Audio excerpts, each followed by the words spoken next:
Coming up on today's episode of the Ango Show, we're going to talk about a new WWE partnership, a major partnership, one that will truly change the way WWE is perceived in the mainstream media. Also, in addition to that, we got a huge WWE Netflix update, and we are going to talk about a new AEW signing.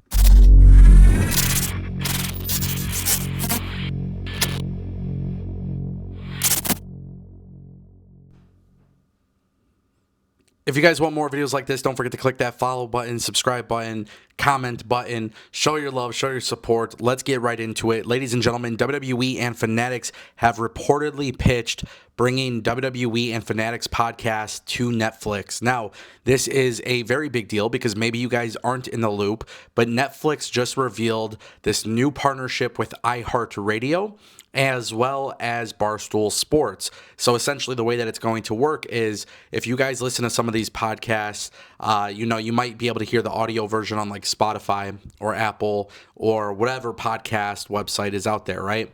But what's going to end up happening is they are going to bring the video version specifically to Netflix. Now, there was this report that came out from Front Office Sports, FOS came out and says that Fanatics has pitched the idea of bringing WWE studio programming to the streaming giant as part of a broader push for the podcasting space.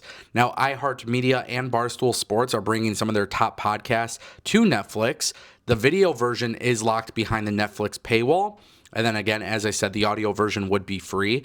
But of course, WWE and Fanatics, I mean, they're kind of killing it with this podcast stuff. Cody Rhodes, Undertaker, and Stephanie McMahon are probably like three of the bigger podcasts. Now, we don't know for sure if this is going to happen, but it probably is going to happen. And it seems very likely that it's going to happen. The relationship with WWE and Netflix is obviously very strong. And, this kind of reminds me of like the old WWE Network days when Stone Cold Steve Austin had his podcast. But there's a big reason why I'm talking about this. It's not because of Cody and Stephanie and Undertaker. It's not about what WWE currently has in their pipeline. It's pretty much about what's going to happen in the future. I have said for a while, what would be the reason that Chris Jericho would come to WWE? And some people say, well, the retirement run probably isn't enough. But from a business perspective, Chris Jericho has his podcast, Talk is Jericho. Now imagine Talk is Jericho is uploaded onto Netflix. Like, that would be absolutely massive. And with Fanatics and WWE and all these things that they're doing, that would be really enticing for Chris Jericho. And not only would it be enticing for Chris Jericho, but if you're allowing him to do his retirement run, Hall of Fame induction, and then, of course, the podcast on Netflix, and then on top of that, you have him run AAA with Undertaker or NXT with Shawn Michaels, that would be a massive, massive incentive to sign. That brings us to our next topic, ladies and gentlemen. A new new AEW signing has been revealed, and this one is not that shocking. Stephen Borden, the son of Sting, is apparently signing with AEW, or may have already signed with AEW. According to new reports from Fightful Select, it appears that Stephen Borden is to be signed to a contract. There is some belief that it's already a done deal. Now, obviously, we've seen Stephen Borden appear in Sting's final match. Obviously, both of his sons were, dressed up from different eras of Sting's career. But the thing about Stephen Borden that's actually really crazy about this is that he's actually been training for professional wrestling. We've seen him at Defy Professional Wrestling. He also did another show with Darby Allin not that long ago. And then WWE, I don't know why I keep saying that, but AEW also had at some point, they even used him in a dark match at a recent taping. I think that was like the Winter is Coming taping. So it kind of makes sense. I mean, listen, guys, this is a guy who, by any stretch of the means, AEW could go out and sign anybody and everybody, right? But they still work with Sting. Sting is still contracted to the company. In addition to that, obviously you want to make Sting happy. But if this is a guy putting in the work, you got to support it. It's not like this guy is going to come in and become world champion. It's not like they're going to have him take TV time away from people. If anything, if I were AEW, my solution to all of this would be sign him, give him a job within the company, have him work matches in Ring of Honor. And if you see that this guy is making significant progress, if you're seeing that this guy is catching on and getting over, then put him on Dynamite, put him on Collision. I'm okay. Like, sometimes people get mad about this, like, nepotism signing stuff. But deep down inside, it happens everywhere in the world. It's not just wrestling companies that do it. We could sit here and argue about what's fair, unfair, but why waste your breath?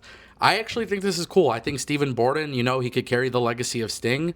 We'll see what happens. If he's any good and if he really, really kills it, then good for him. And if he's not anything special in the ring, if this guy doesn't figure it out, it's not that deep. It's not that big of a problem. I honestly don't mind this. I actually encourage like this kind of thing sometimes because I think it's nice to see, like Braun Breaker is a perfect example.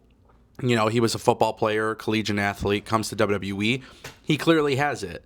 And we know his family bloodline. We know that he comes from Rick and Scott Steiner and the Steiner family. So like, to me, I like to see how people maybe follow in their parents' footsteps. And sometimes it works out and sometimes it doesn't.